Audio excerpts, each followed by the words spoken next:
Okay, thank you so much, everyone, for waiting. And it's my personal honor and pleasure to welcome you to our webinar today, Teaching Political Science in and on Africa.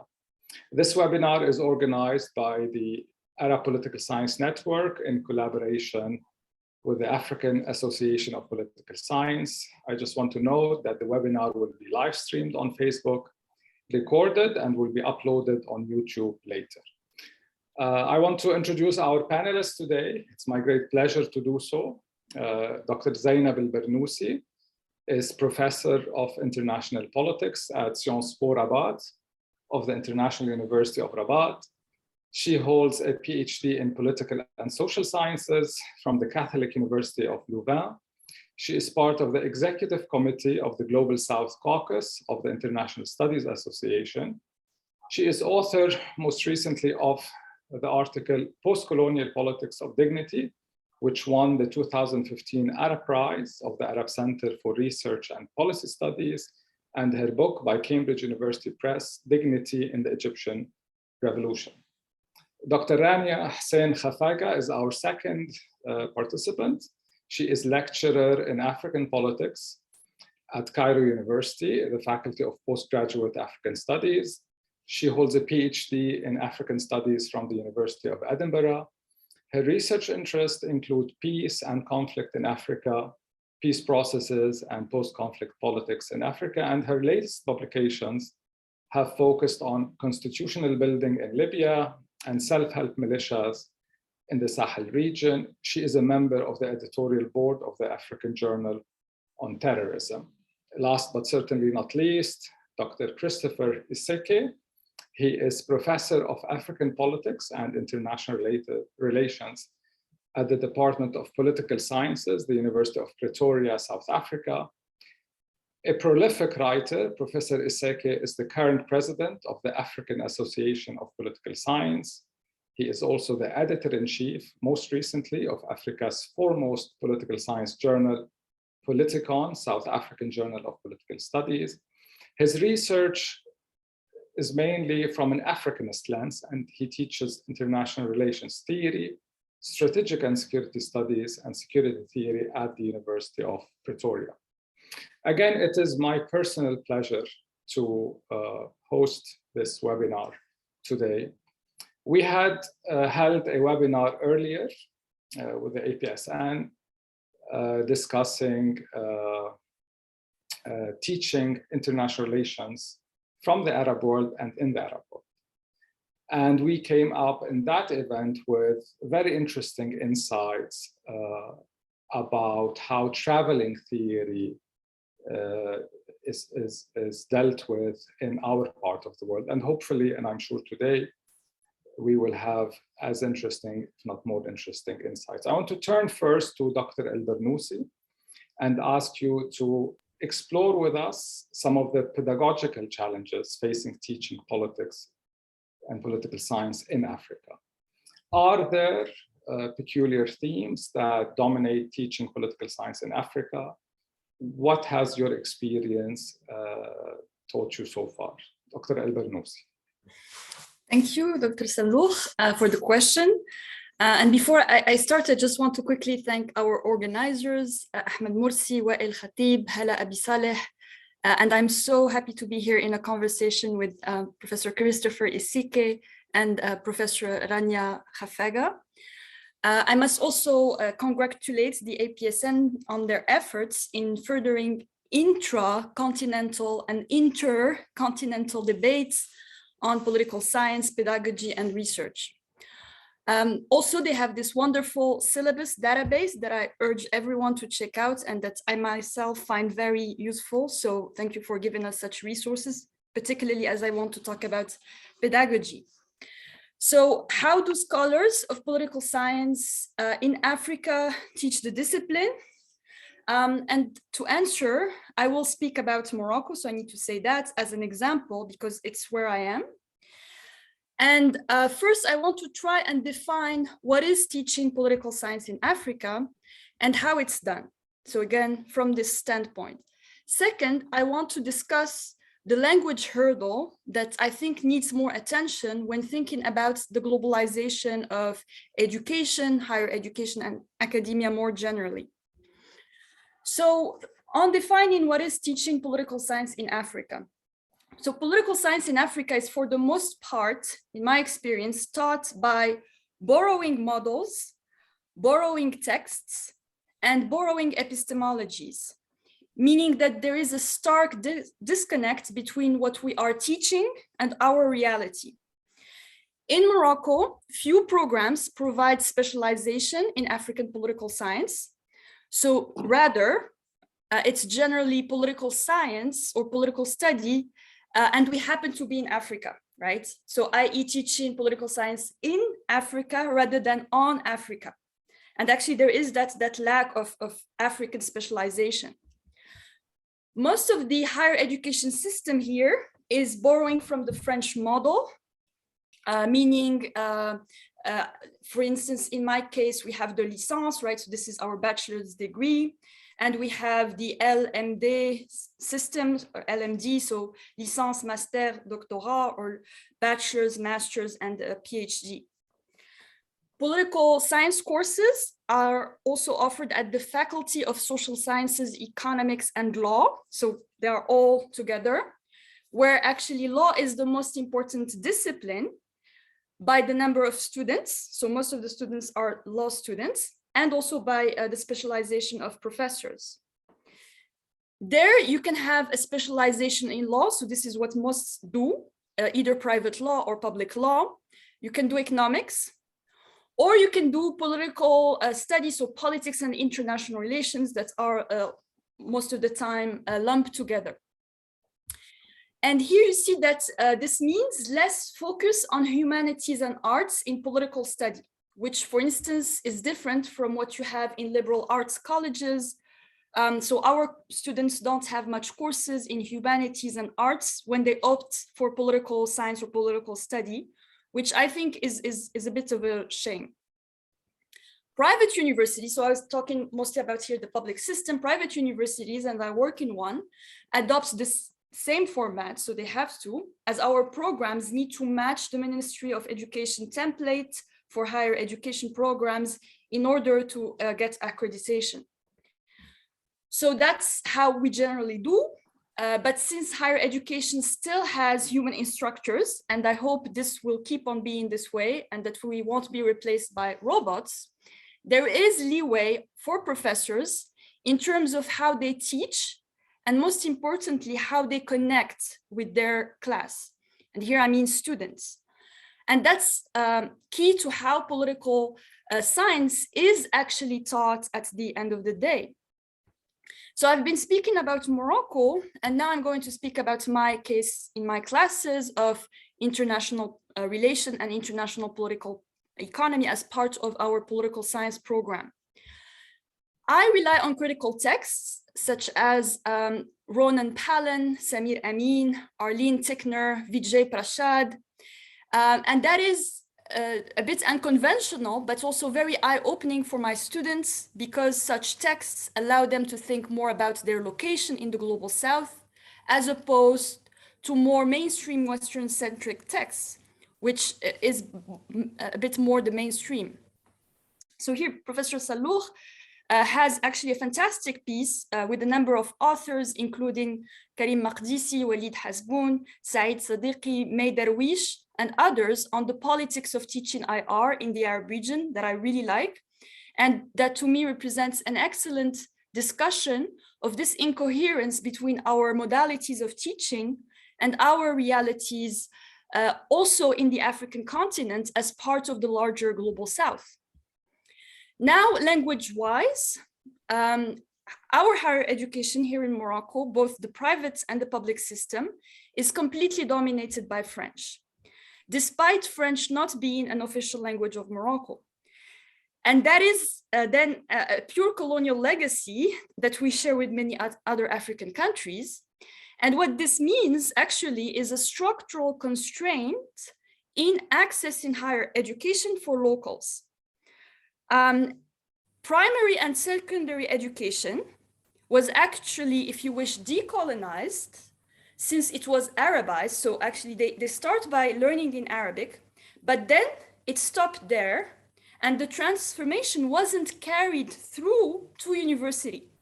So students with limited means who cannot afford private schools, where more importance is given to foreign languages, and mainly French, are then parachuted in a university system where they are by definition disfavored, and they have to somehow catch up.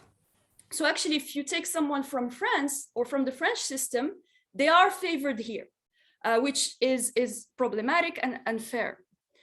So this comes at a huge cost for the coherence of the programming, its efficiency, and its quality. In my case, as an example, I do research and write in my third language, English, and I teach in my second language. And this phenomenon has become increasingly a standard in this process of internationalization of higher education and academia, as I was saying.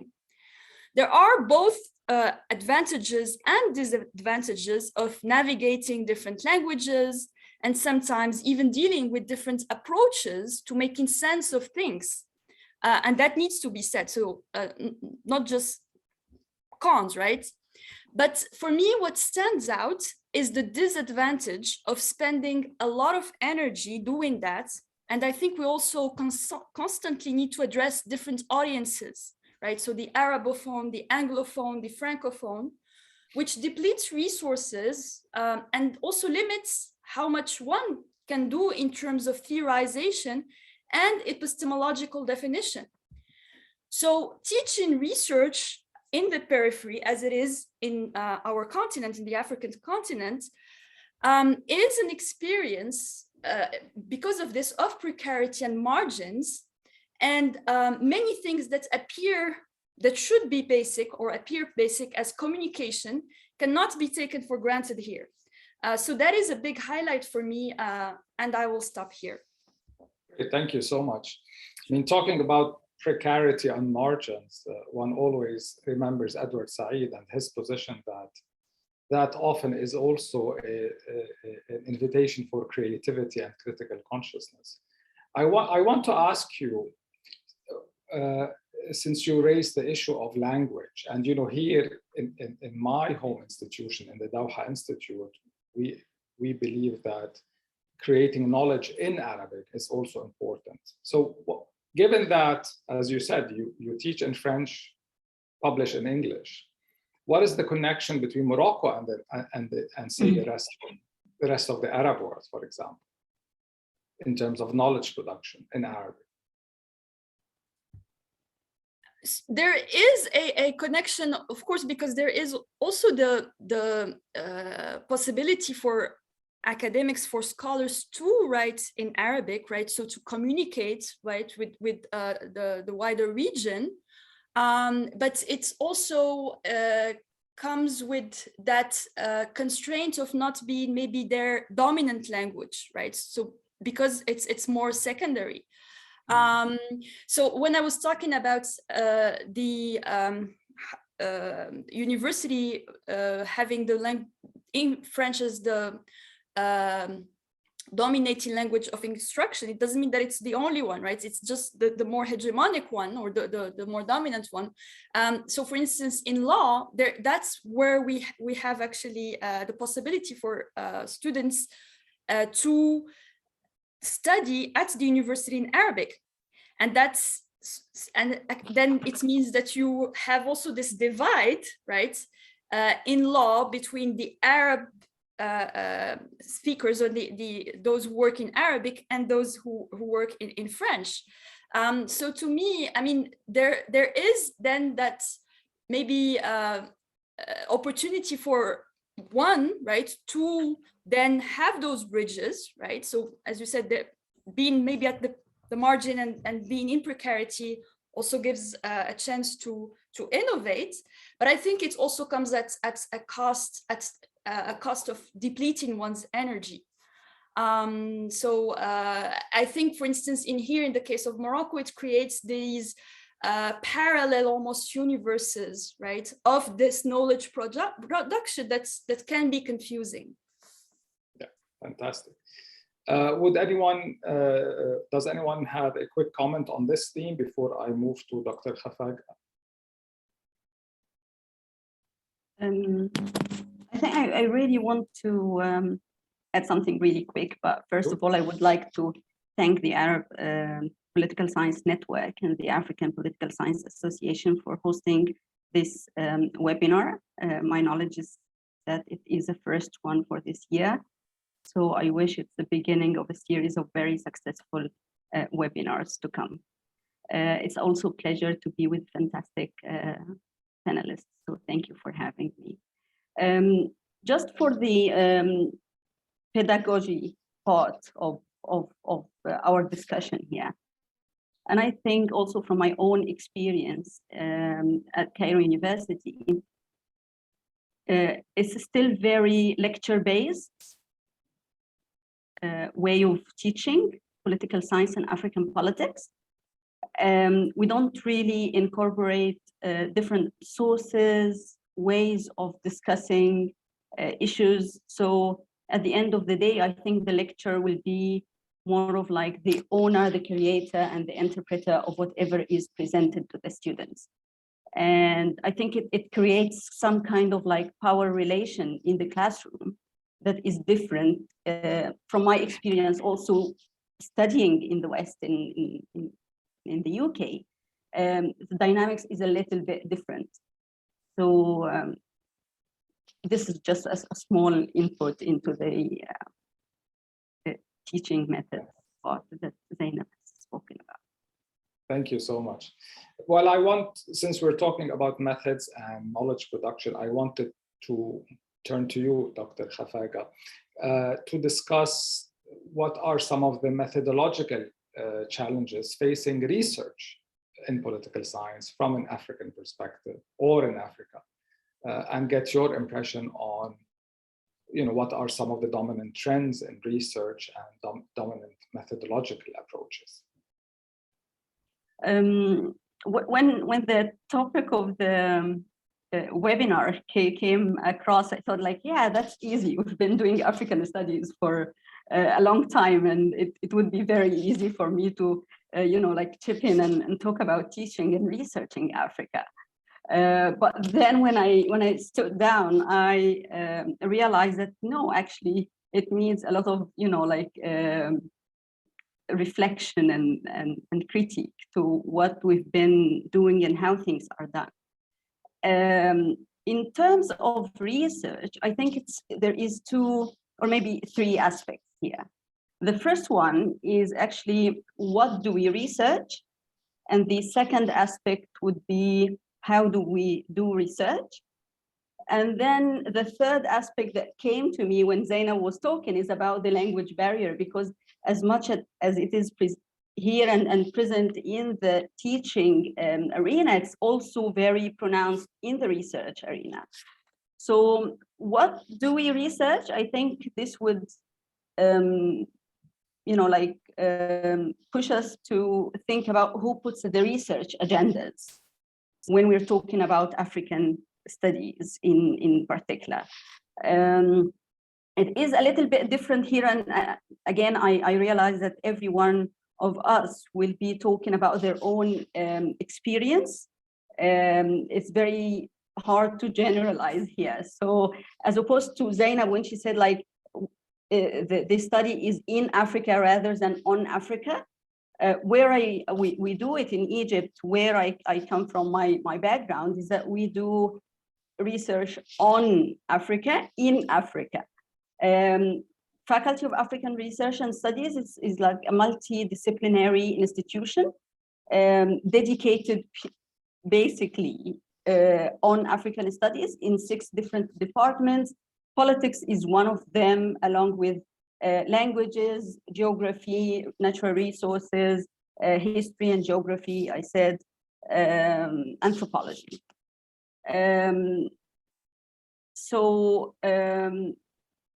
The research we are doing actually, and because of this, by the virtue of specialization, we do lots of research on Africa from different perspectives.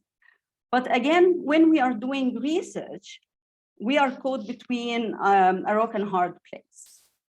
There is, of course, the institutions that have their own research agenda that is set every 3 to 5 years, setting the priorities of research that we need to do as faculty, but also for the students to carry during classes and courses. But on the same time, when we are thinking about, for example, publications, then we are not only informed and encouraged by our institution's research agendas. We have to think about what publishers are interested in, what also funders are interested in.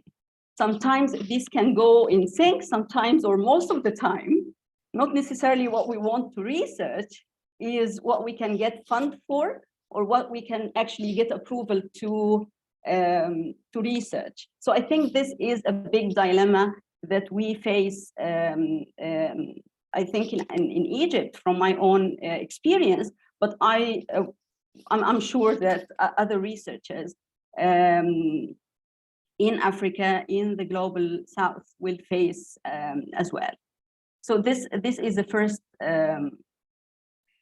first aspect of what we research and the agenda setting. And then I think we need to move forward about thinking how we should be more active in setting research agendas, especially in our region.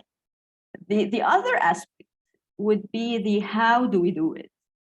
And again, I'm looking at my own research, my colleagues, and also most of the theses that we produce in the department.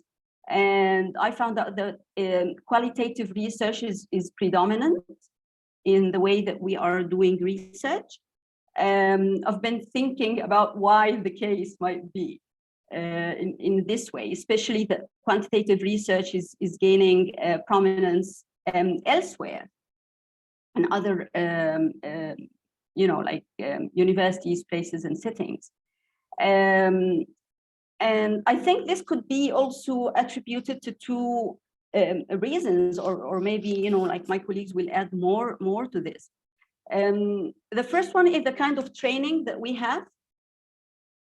So I personally was trained in qualitative research.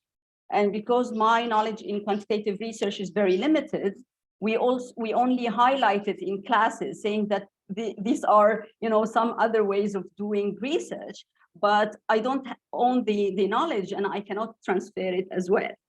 So I think that training in quantitative research is not very, I would say, widespread. Not all of us are trained this way.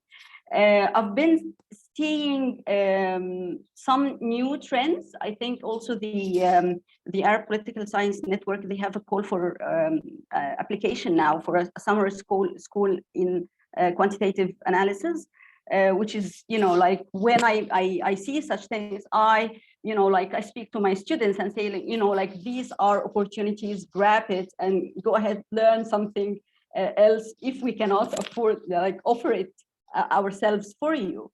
We have received more than 135 applications so far. Yeah, that's fantastic. That's the deadline hasn't passed. Yeah, and I don't know how many of them are coming from Egypt, but I spread the word. So Thank you. Yeah, so I mean, this is one thing that, try to see other ways. If you cannot offer the information yourself or teach the thing, see if someone else can provide it. The other reason why qualitative research is very dominated in our research, I think, is that there is a lot of challenges in what actually quantitative research can offer in terms of our understanding of African politics and political science in Africa.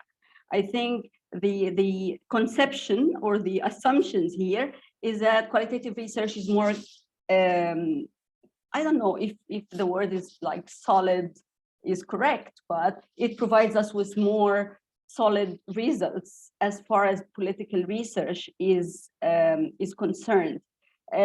Also, a lot of critique about the assumptions of quantitative research itself, or quantitative methods, if we can talk about it, the relation between the researcher and the topic, subjectivity versus objectivity, and so on and so forth. So I think these are the kind of debates that we need to talk about more when we are weighing the different methods in doing research. The last point I want to talk about, and this is again to speak to Zainab said about languages. We teach in Arabic at Cairo University, with the exception of very, very few programs that are in English, but we predominantly teach and do research in Arabic. And this is also not a problem, but I would say that lots of students will have the problem of actually reading and interacting and engaging in literature in other languages. And we will find that there is a gap, again, the knowledge production, so on, between what we can access, read, engage with, and the majority of knowledge production, which is in foreign languages. And this is another thing that we navigate through as we talk about research in Africa and on Africa. I think I will stop here, and maybe lots of questions and feedback will come through discussion. Yeah, before we move on, I want to come back to this topic of knowledge production, because that was also a topic that came up in the Politics of Teaching IR in the Arab World webinar and workshop that we had. And I guess the dilemma is, you know, how do you deal with the literature in the West in order to produce the kind of knowledge that engages that literature and that contributes to knowledge production. That's one issue. So that's one perspective. It argues that, well, you have to teach American IR, for example, or American comparative politics in order to be able to criticize. But the other one that's coming out now also is the issue of language. And of course, Africa is home to many languages. If you do a political science in Arabic, the mere issue of translating some of the terms from English to Arabic is very problematic. Then there is this methodological issue of quantitative qualitative. Today, American political science is dominated by quantitative approaches, and our part of the world has to catch up. And this is the thinking behind the virtual summer school that the Doha Institute will organize. And hopefully this will become an annual event, because we need to give young scholars the tools, at least the tools, and the training to be able to interact with the dominant literature, really. Does anyone have anything to add on these themes before we move on? Please, Zainab, go ahead. I mean, I very much echo what Professor Khafaka just said, and I just wanted to highlight the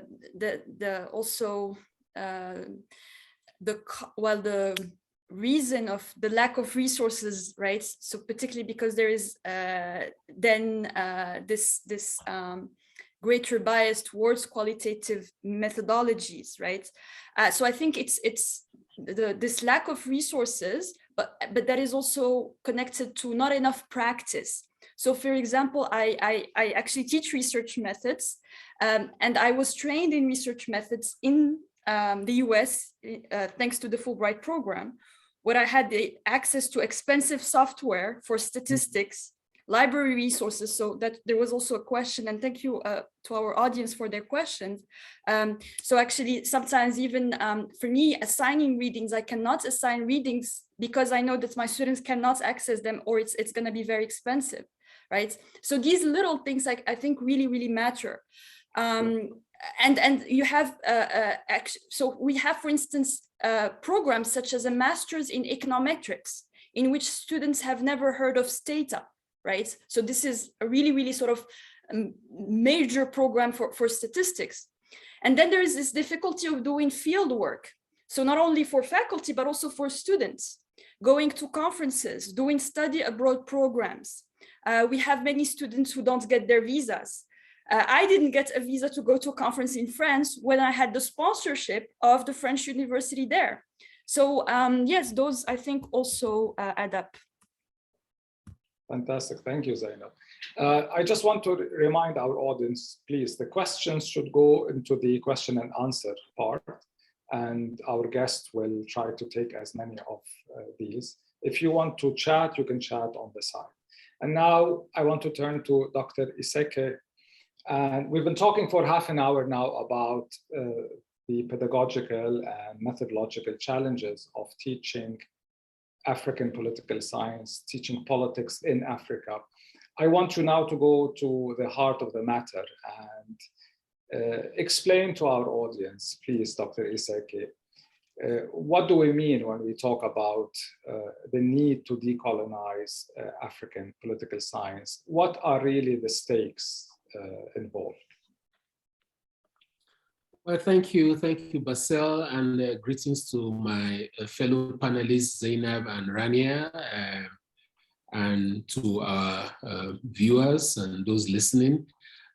Zainab and Rania have expertly, laid out the pedagogical issues and those of research and methods around teaching political science in Africa, and I'll weigh in on the question of decolonizing the discipline as Basel has posed to me. But to start with the question Basel asked about the issues involved, I will try to give some context to this. So over 60 years of pre-colonial African university education has not produced, African epistemologies that inform, teaching and learning, at its higher institutions generally.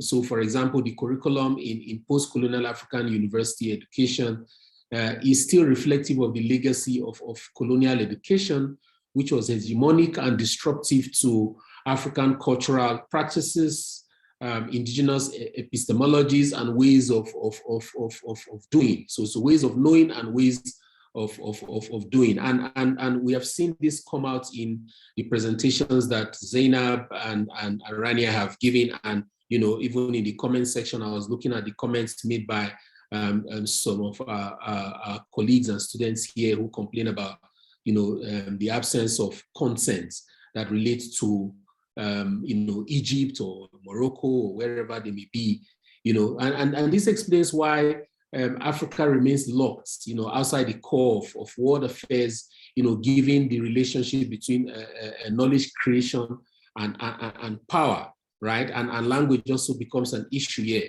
So it becomes clearer when we examine the relationship between Western epistemology and the intended learning outcomes in colonial Africa, which, for example, produce and continue to produce job seekers instead of job creators, who, in my view, delude themselves as educated people or educated elites, as the case may be. So in his contribution to the discourse of decolonizing knowledge making or creation in Africa, Maringe raised three critical but often unanswered questions about decolonization or decolonizing knowledge in the African university, which will guide my discussion today. And these questions, not really questions per se, but they are issue points. So the first is that he says the imperatives behind is the one of the imperative behind knowledge production and transformation in post-colonial African universities. Why is this important? Then secondly, challenging why the knowledge production systems in research, curriculum design, teaching and learning, and the training of doctoral students have remained unchanged even many years after, so-called decolonization. And then third, how the prevailing Eurocentric knowledge production systems in Africa can be transformed to better serve the needs of universities in the era of decolonization? Okay, so these are questions that echo the more radical perspective of scholars such as Claude Ake, who explain the imperialistic and capitalist nature or character of Western scholarship on economic development in the third world, generally.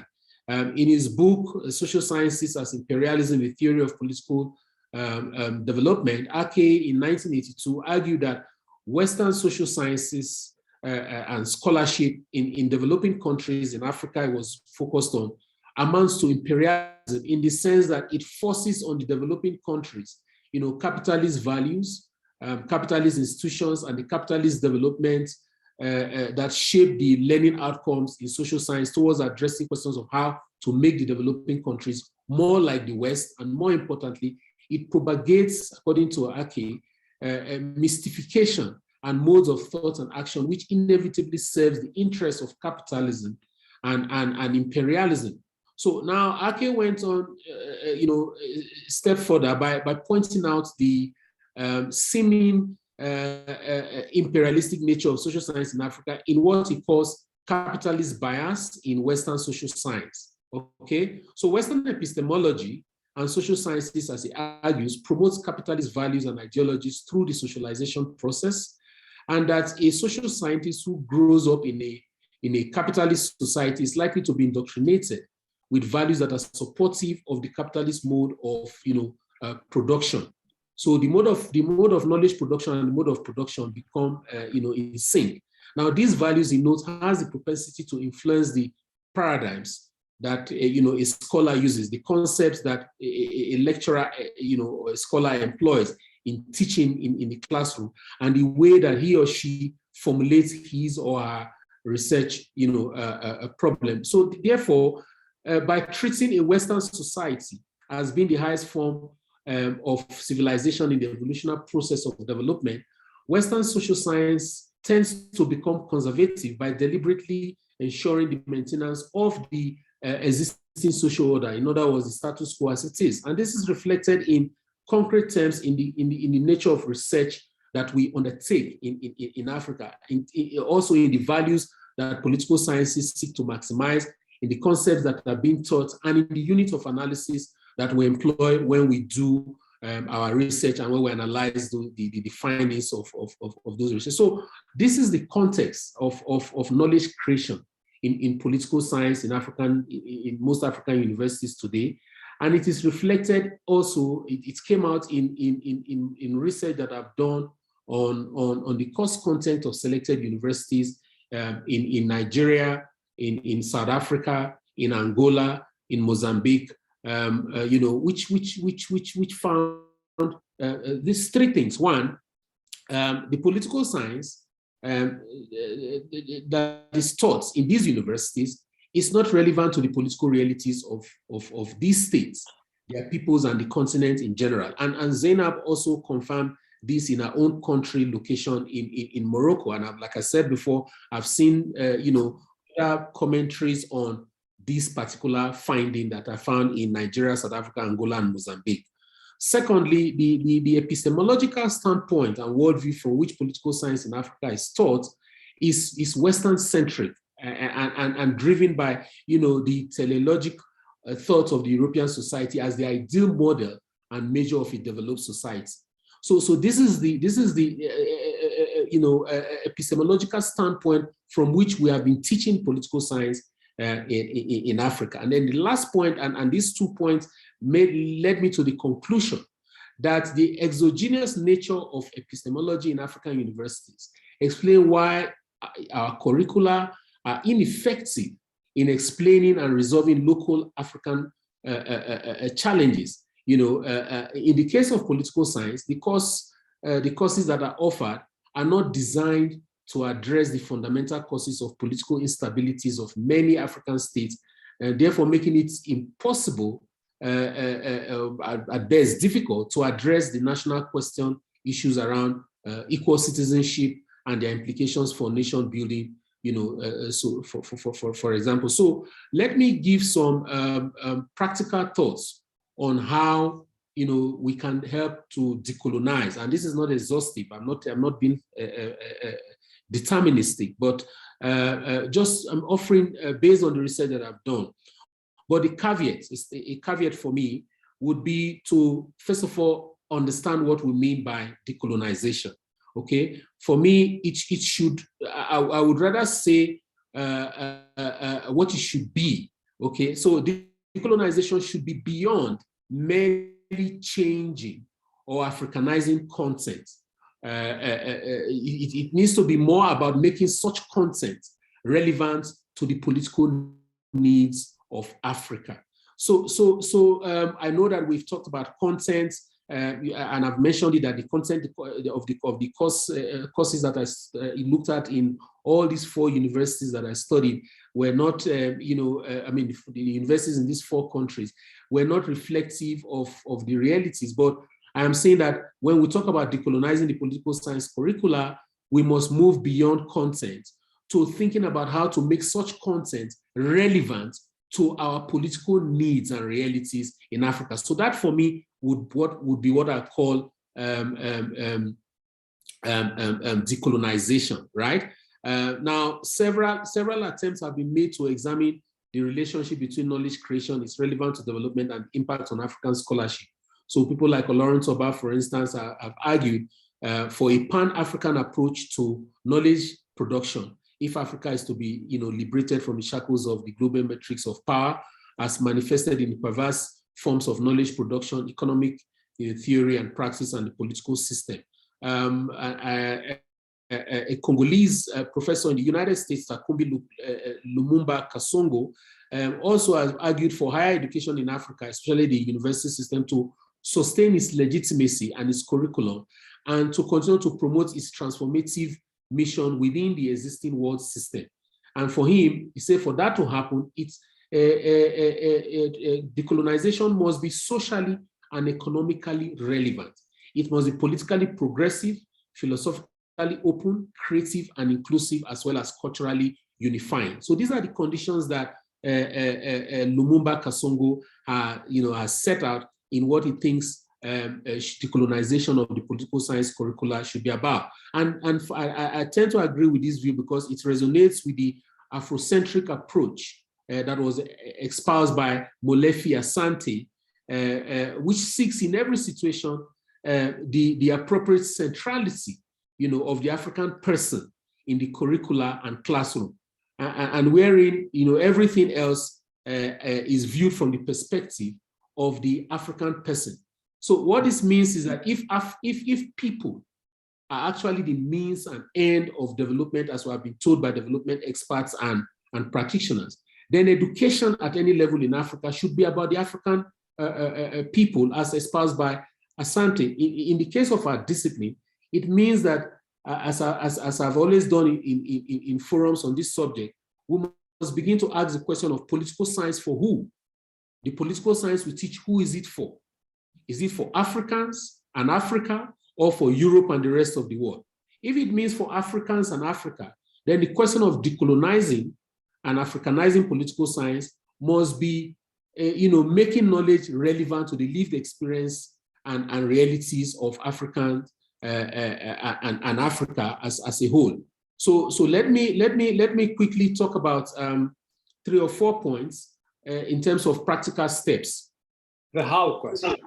The how question. This is the meat of it, because we often like to talk about the what's and but the how is actually more important in this era. And I will just give a few steps, from studies that I've done. And for me, the first one, and it kind of answers some of the questions that Basel was asking Zainab earlier on, and even later Rania, that the first step for me is that the states in Africa needs to be decolonized and Africanized, okay? Because decolonizing, Africanizing, and even talking about digitalizing the curricula of political science, it cannot happen outside, the African or the states as it is in Africa. Universities are a macrocosm of the larger macrocosm of the state. So unless the state and society itself are transformed, both in purpose and character, it may be a mirage to expect universities to transform and decolonize in the way that they should and in the ways that we want them to. So one example to underscore this is the language of teaching, which Zainab also referenced and Rania also referred to. The university cannot decolonize, the language of teaching outside the state or the basic education system. So that's why I'm saying that for a starting point, to solve the problem holistically, the state in Africa needs to be decolonized in terms of what it stands for, what it means, and what its purpose is. That's one. Secondly, as ivory towers, universities and academics, political scientists like us, have agency, despite the fact that we live in state systems that are largely Eurocentric in their origin and purpose. We still have agency, to contribute to rethinking and redesigning the state in Africa, and in so doing, even our discipline as a whole. So, for example, political science lecturers or professors can leverage their individual agency, using academic freedom, no matter how limited it is for now, to begin including content in their political science courses that interrogates the colonial origins of state formation in the continent, their essence and the continued relevance of these so-called states in the light of post-colonial realities. That's one. In the short term, whether decolonizing the state, whether it's a short-term or long-term goal, whether this is taking place or not, African political scientists have agency to engage in decolonizing the discipline. And some of the ways that we can do this, apart from designing courses in state formation, interrogating state formation and state making and state building in the continent, political science faculty in African universities must start engaging in the scholarship of teaching and learning, to enable self-reflection and reflexivity on our teaching practices, with a view to redesign course content to make them more relevant to our societal and states political realities. We all have research agendas, we all have research niche areas that we focus on, but the scholarship of teaching and learning political science, which is exactly what this webinar is actually fostering, is very important. It's high time we begin to reflect on our teaching practice in terms of our methods, in terms of our content, in terms of our worldviews, and bringing all of those back into developing, relevant courses for that will make an impact in our political space in the continent. Also, we need to make the African person, the African student, the center of teaching and learning. So, political science. So, for example, if you say that political science should be relevant, the starting point, like I do in every of my class, is to tell my students when they come to class that, look, you have all come from different locations, from different economic backgrounds, rich and poor. You are all in this class right now. You are in the university, it's your first year in the university. You are coming with a lot of nonsense. Don't be scared. Feel free to express your nonsense. My job is to remove the none and to leave you with the sense. So you go home with the sense and I take home the none. And of course, I'll trash them on my way out of class. But the purpose of that is to tell the students that you are important. Whatever political experience you have, whatever experience of politics and political science you've had before coming to class is important in co-creating knowledge together as a group, right? So that is how we can make the student the center of teaching and learning and decolonizing, for relevance. The last point I will talk about is digitalizing our teaching methods. Okay, from my research, a discussion of the relevance of political science curricula also includes the use of teaching and research methods that make use of modern technology, especially in this era of digitalization.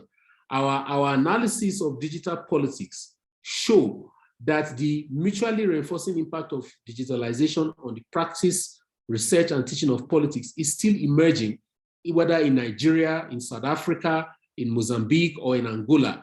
As digital politics is not covered in the curricula, even though it has the potential to revolutionize our politics, not only the conduct of politics, but also revolutionize, research, teaching, and learning of political science in the discipline. Let me stop here for now, and probably I will share more thoughts as we go. Thank you.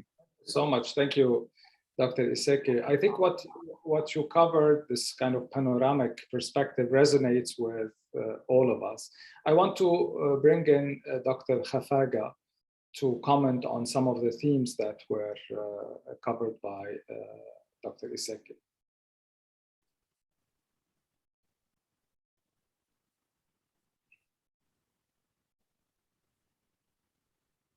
Thank you so much, as Professor Saluk said, about the panoramic vision of what is going on.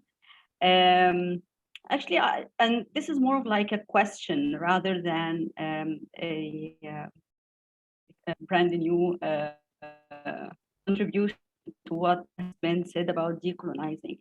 I would like to ask about where African collaboration fits into this vision of like the how questions.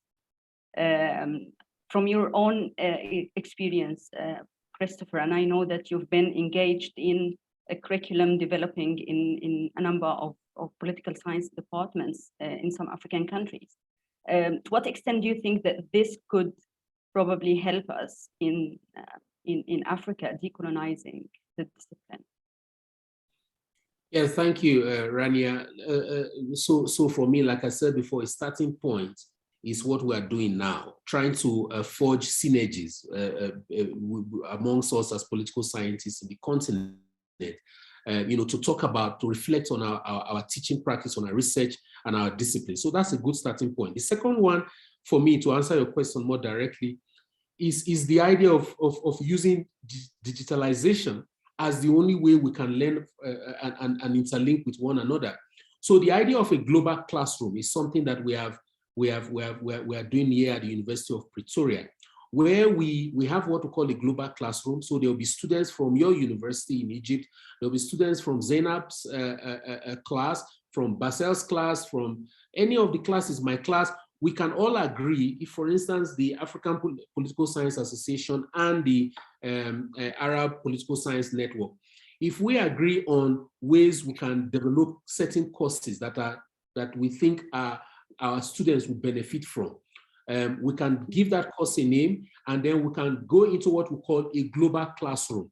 And in this case, it can be an African classroom, where we will all interlink and connect via the digital means or platforms, and on specific days during the week in a semester, we will come in with themes and we'll all teach. So you will, in that classroom, if for instance that we want to have a global classroom between my university, Zainab's and yours, Rania, and the three of us will become lecturers in that classroom, we would have already agreed on what are the things we want to teach, and we'll teach them. So we'll have students from all three universities attending an online class and learning from the experiences of their professors on subjects that are important and relevant, to what they are studying, or the research that they may be doing. So that, for me, that global classroom is the easiest way, and that's why I talked about digitalization as part of decolonization. Because if decolonization is about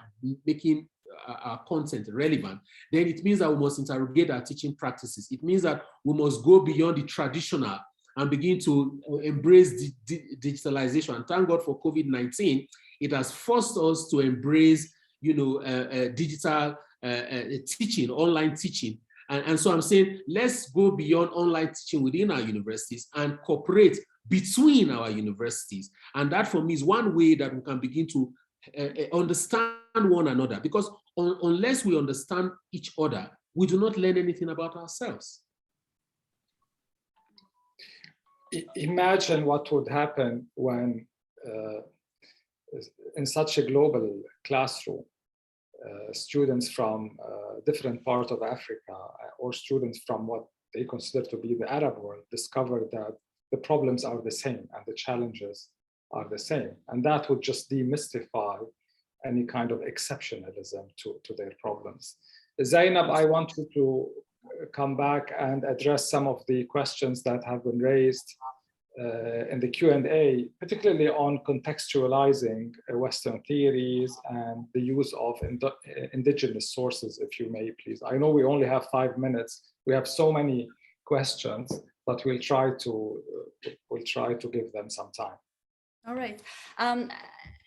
I mean, I'm going to try to address as many questions as possible. I hope you find elements in my answers, but to start doing that, I actually just want to echo here Christopher's highlighting of this effect of digitalization of education, because I think it's very, very important. And in terms of how we can sort of do the decolonizing, if we can say concretely, so that those connections are part of it, but also in terms of what do we use as resources. So I think at least this is what I'm trying to do, trying to use more sources that are local in the sense that it's also by scholars in here, right? So the reason is that here you are closer to the subject of study to decolonize the field. So it makes just a lot of sense to then start there and support those who are doing it from here. So it's not to say that we don't want, or I'm trying to exclude other voices, but that needs also to be part of the conversation. And Christopher was talking about how we need to ask political science for whom, right? This is a very, very important question, because, for instance, and I was referring to the work of Siba Agrovugi on actually trying to decolonize IR and seen also IR as a discipline, as a sub-discipline of political science, right? Sometimes also coined an American discipline in its very nature, and one that was initially concerned about serving empire, right? So you have that embedded in the very discipline. So actually, sort of being aware of how to untangle that, right? That motive, right, to serve more a global sort of commitment, right, of international politics, as opposed to one that is centric. And when we answer the question for whom, and we say for Africans, as Christopher says, actually that is making it more global, right? That is contributing to doing exactly that. I want also to just quickly talk about a group I am part of, supported by the Arab Council for Social Science on critical security studies. And I'm very grateful to work with Omar Dahi and Samir Aboud, among other colleagues. And we try to make a point in raising the voices of scholars from those countries in the region, from the wider global south. And it's actually, we think, quite game-changing in that enterprise of decolonizing, we hope, because it is exposing scholars' voices with far more different backgrounds that can help build those useful epistemologies in our disciplines, right? So these different needed perspective and new paradigms. So for instance, and that is also something that speaks to an earlier point made by Rania regarding the methodologies, right? So how there is that almost hierarchy in the classroom, right, of the instructor, the students. So that is also part of, right, those very hierarchies of knowledge production that need to be tackled, right? So for instance, thinking of how can we do horizontal pedagogies, right? So those are here's some examples I wanted to share. Thank you so much. There are so many questions. Thank you so much, Zainab, and thank you for flagging the Beirut School of Critical Security Studies and the wonderful work they're doing. There is so much to cover. There are so many questions in the Q&A that we were not able to cover. One of them particularly about the mission by the new president of APSA to redesign undergraduate curricula. I apologize to the audience that we did not cover them, but I had promised the organizers that we would stick to the 1 hour.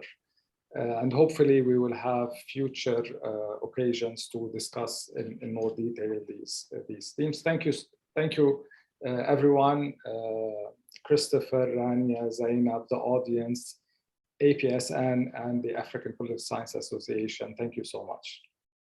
Thank you for having Thank you. us. Thank you. Thank you for having me. Bye.